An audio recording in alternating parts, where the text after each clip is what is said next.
Hello, and welcome to the Boar's coverage of the 2026 SU Spring Officer Elections.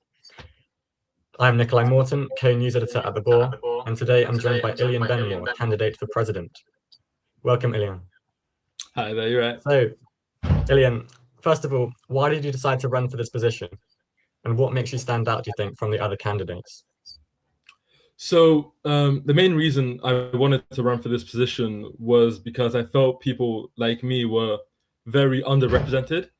Not only in the sense of there have been very few undergrads who have actually done this role whilst being an undergrad, which I felt there was a very important sense of being a student at the time that was being, sort of missed.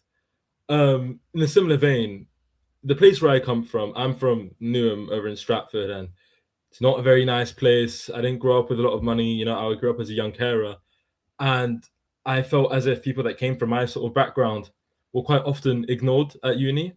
I just felt as if I didn't really hear people that sounded like me, that represented me in these sort of elections. A lot of people that I spoke to within my, friend groups and circles often stated that they had no clue about the elections and didn't understand exactly what the SU did in the first place. Cool, right. Next I have, what are your key manifesto pledges? So I have 5 key pledges.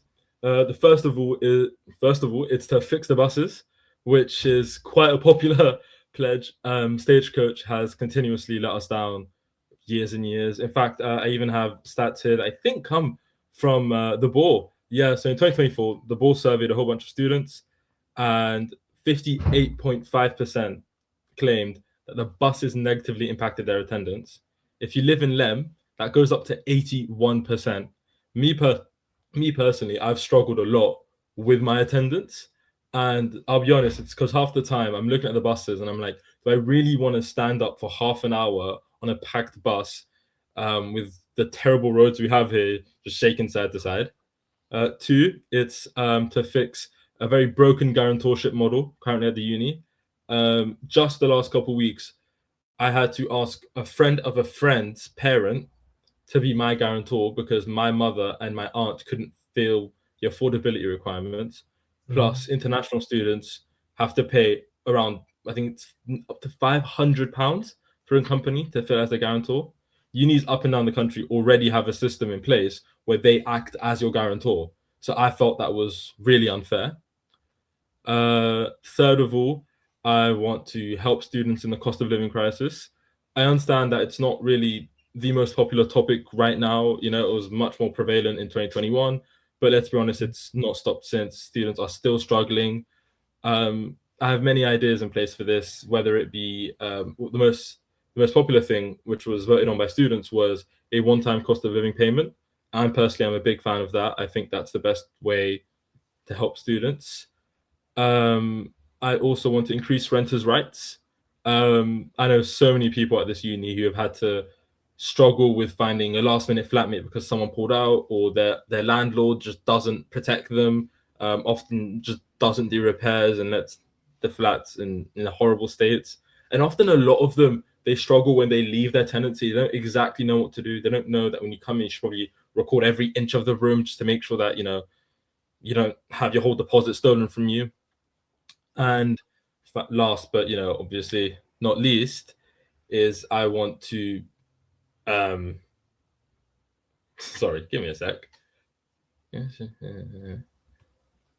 is to I should probably practice this.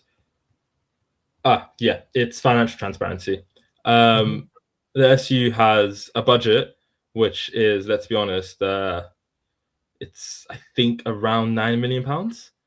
And no one can sense that they feel that £9 million is being invested in them. So one thing I want to do is have very clear financial transparency. I want to make sure that every student knows where the money is being spent. Cool, thank you, Ilyan. And you may have touched on it there, but we want to know from our president candidates, what do you think is the biggest issue facing Warwick students right now, and how do you plan to tackle this? I don't think it's fair to only put it to one issue. I think it's a range of issues that affect students, but I'm going to say cost, price, just the living. The cost to buy a 28-day pass, it's 52 quid. Your rent here, there's some absolutely outrageous rent prices, and the cost of groceries in general. It's very hard to not only to eat healthy, to go to uni every day, and just to live in general, to live in a comfortable, safe place. I'd say the price of everything. I want to help students as much as I can there. Okay. So the SU has to work closely with the university throughout the year. And if you were elected as president, you'd be the face of student voice and communication with the university. So what sort of relationship would you want to foster between the SU and the university? Evidently, I want to work on having a good relationship. But one thing I want to ensure is that we are a union. We're a union of nearly 30,000 members. And I think we need to make that a little bit more clear. When we took all our candidate photos, we went to the Kevin Gately room. And I'm sure you know, and a lot of people listening to this would know who Kevin Gately is. And I think he signifies something important, and that's students having a voice. And I know there's this sort of tired trope of SU presidents coming and saying, "Oh, I want to give students a voice," but I actually want to act as a union. We were one of the, if you look at the numbers, as a union, we're really up there. We'd be like, what, ranked 30th place up and down the country. I think we need to act more like that and stand up more for students. And you have touched on the cost of living crisis and how you'd like to tackle it as one of your pledges. Can you perhaps talk about any specific things you might do to help students who may be feeling priced out of uni life or who are struggling financially at uni?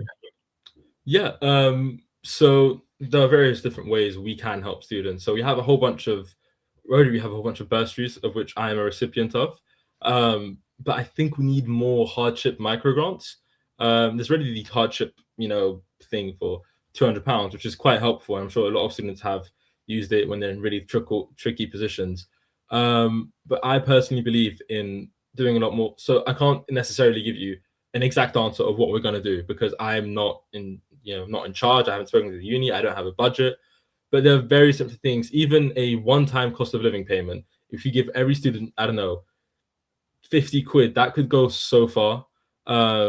I'm someone who has a food cupboard at home, and when I'm here, even if I don't have that much money at the time, I have a really reliable food cupboard that I stocked up when I first came in for like 50 to 100 quid.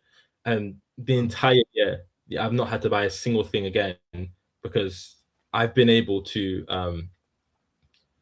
rely on that cupboard.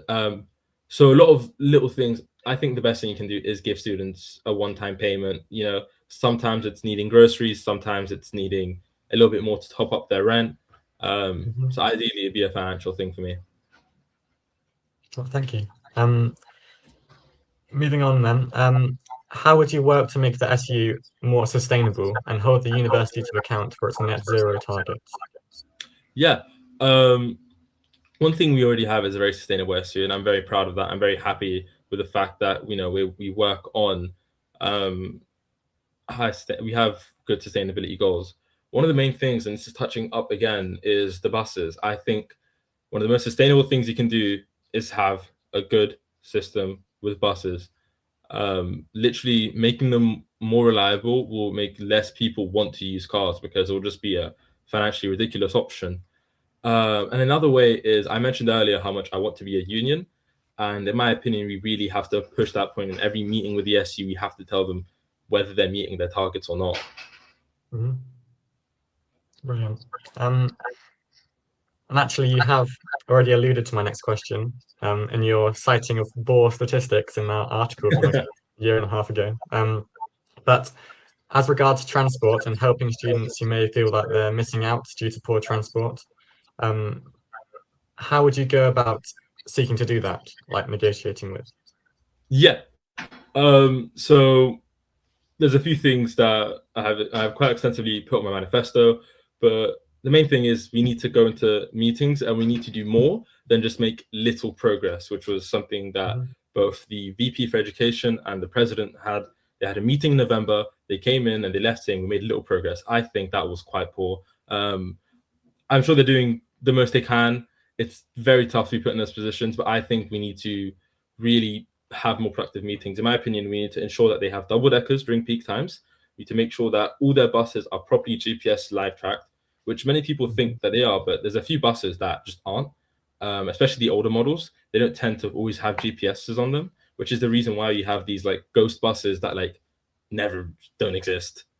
And I think we need to reinstate the idea that if Stagecoach doesn't want to listen to us, doesn't want to perform, we have to look at alternative options. I don't know what it is. I don't know how expensive it is. There's a few ideas I have, you know, even if it's switching to a different supplier, making our own shuttle. Stagecoach, if they continue to ignore us, I think we need to seriously look at alternative options. Thank you. And my final question for you, Ilyan. One of our biggest stories in the past academic year was how over 600 freshers were placed off campus because the university ran out of rooms for first-year students. So what do you think the SU could do to support these students and any others who may feel they're affected in this coming academic year? Yeah. First of all, I found that to be genuinely a scandal. It's pathetic how many students were just uprooted out of a very imperative part of being at Warwick. I remember my first year. I remember so many crazy things happening. In fact, I met my girlfriend of nearly a year and a half now in, you know, a freshers event, like in someone's flat.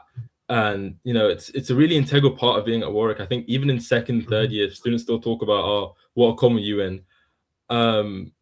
First of all, I want to ensure that this never happens again. That the uni needs to understand how many students are coming in, and that they shouldn't just be put into last minute comms. I also want to do more than what the SU currently did, which is what now moving into Feb. They just went in for like one of the first times into these comms and were like asking students how they feel.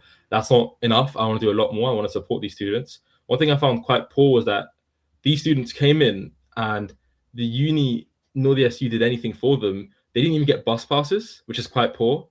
So these guys had to fork out extra money in order to pay for their own buses to get to campus, which they were already supposed to be on. And they missed so many vital social moments. And yeah, I want to make sure that what we do differently, we need to understand what went wrong, first of all, why the uni didn't, you know, prepare better. We also need to understand that if this were to happen again, that students need to be provided with some form of compensation, whether it's the bus passes or whether it's cheaper rent. Something needs to be done.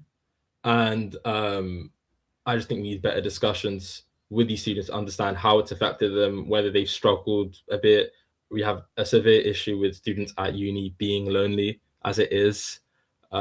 This could have severely impacted their social and mental health. Thank you very much. Thank you very much, Ilyan. Cheers, mate. I was Ilyan Benamor, the SU president at the SU spring elections. You can watch the other videos on our YouTube channel.